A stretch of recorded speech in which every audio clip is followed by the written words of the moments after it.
हिजो राति पोखराबाट काठमाडौँ जाँदै गरेको धादिङ बेनीघाटमा भएको घटनाले सबैलाई निशब्द बनाएको छ र यो घटना कसरी भयो भन्ने जानकारी उहाँकै बासिन्दा धादिङ बेनीघाटकै बासिन्दा एक दिदीले जानकारी दिनुभएको छ। आउनु सुनौ है। दुर्घटना हुनुको कारण के बताउनु भयो कि बताउनु भएन? एकजना दिदीले चाहिँ त्यही बसभित्रै भएको दिदी हो रे, त्यस्तै 30-35 वर्ष भएको थियो होला, डल्ली हुनुहुन्थ्यो। उहाँले भन्नुभएको थियो ड्राइभरको लापरवाही हो, ड्राइभरसँग साथमा 2 जना केटी थियो, जिस्क्याउँदै आइरहेको थियो भन्नुभएको थियो। त्यही हो।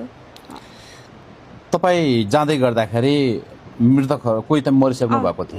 हेर्दा हेर्दै 10-12 जनाको त हेर्दै त्यो थलोमै हेर्दा हेर्दै एक त बहिनीको त मलाई साह्रै नै अहिलेदेखि नै कस्तो मन रोएर आउँछ। बिचरा भन्नु गाह्रो हुन्छ कि त्यस्तो अवस्थामा भगवान् कसैले नपरोस् के त्यस्तो चाहिँ। त्यस्तो भएको थियो हेर्दा हेर्दै के हेर्दा हेर्दै कतिजनाको त हेर्दा हेर्दै म त अहिलेसम्म त्यस्तोमा परेको थिएन, मैले देखेको पनि थिएन। हजुर। त्यही भएर मलाई चाहिँ एकदमै गाह्रो भयो। हेर्दा हेर्दै त्यस्तै भएको थियो। हेर्दा हेर्दै धेरैजना बित्नुभयो? हजुर। एउटा बहिनीको त लास्टै माया लाग्यो, नाकबाट मुखबाट पुरै खुन त्यो बगाएर ठाउँको ठाउँमै गयो। यता अलिकति सरेर यता उद्धार गरेर यता ल्याएको ठाउँमै गयो कि। अनि दायाहरू त्यो 2-3 जना दायाहरू पनि त्यस्तै थियो। अनि हामी पुग्दाखेरि 3-4 जना त पुग्दा नै गइसक्नु भएको रहेछ।